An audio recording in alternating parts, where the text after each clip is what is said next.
Hello guys, in this video I am going to show you how to enable the keep screen on function in the Trailforks application.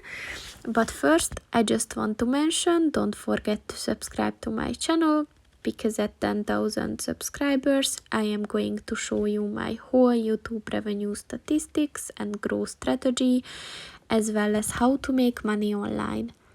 Let's jump into it. First of all, open the application on your phone and then click on the three lines at the top of the page on the left, and then click on the settings button, and towards the end of the page look for the keep screen on button, and in order to enable it just click on the white circle next to it, and once it turned green, this function is enabled. So that's pretty much it for this video, guys. See you in the next one. Goodbye.